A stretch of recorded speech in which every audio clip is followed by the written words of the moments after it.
اگر عمرہ بار بار نہ کر سکیں پھر طواف کا جتنا موقع ملے طواف کر لیں، تھکاوٹ ہو تو آرام کر لیں، الحمدللہ آرام کریں۔ بھائی بات سے بات بڑھ جاتی ہے، بخاری شریف کے حاشیے میں لکھا ہوا ہے تو وہ آرام جو آئندہ عبادت میں تقویت کا ذریعہ بنے، وہ آرام جو آئندہ عبادت میں تقویت کا ذریعہ بنے، وہ آرام بھی عبادت ہے۔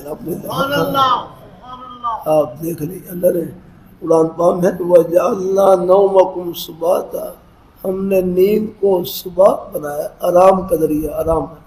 وَجَعَلْنَا نَوْمَكُمْ سُبَاتًا، کہ ہم نے تمہاری نیند کو سبات، آرام کا ذریعہ بنایا۔ ایک بڑے عالم دین فرمائے لگے، فرمائے سبات کسے کہتے ہیں؟ سبات کسے کہتے ہیں؟ فرمائے سبات کہتے ہیں ٹوٹی ہوئی ہڈی کو جوڑنا، سبات کہتے ہیں ٹوٹی ہوئی ہڈی کو جوڑنا۔ تو نیند کو بھی سبات اس لیے کہتے ہیں یہ ٹوٹے ہوئے جسم کو جوڑ دیتی ہے۔ آپ دیکھ لیں کام کاج کرنے کے بعد جب جسم تھک جاتا ہے، چورا چور ہو جاتا ہے، آپ بس 15-20 منٹ آرام کریں یا رات کا آرام کریں، صبح آپ دیکھ لیں اگلے دن کے لیے آپ تیار ہو جاتے ہیں۔ نیند بھی اللہ تعالیٰ کی کتنی بڑی نعمت ہے۔ کتنے ہمارے بھائی آتے ہیں کہتے ہیں ہمیں نیند نہیں آتی، نیند آنا۔ ایک ہمارے بھائی آئے، انہوں نے اپنے طور پر نہ کچھ عبادت زیادہ کرنا شروع کر دی اور اپنے آرام کا خیال ہی رکھا، بعد میں ان کی نیند پہ اثر پڑ گیا۔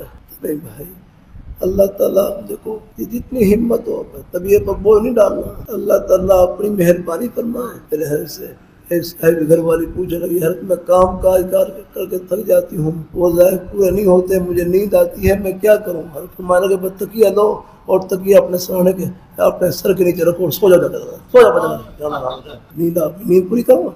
یہ نیند کا پورا کرنا، اپنے آرام کو پورا کرنا، یہ بھی عبادت میں داخل ہے، یہ کوئی الگ نہیں عبادت سے نام دینا۔ بات سے بات بڑھ جاتی ہے، اللہ اپنی بارگاہ مقبول فرمانا۔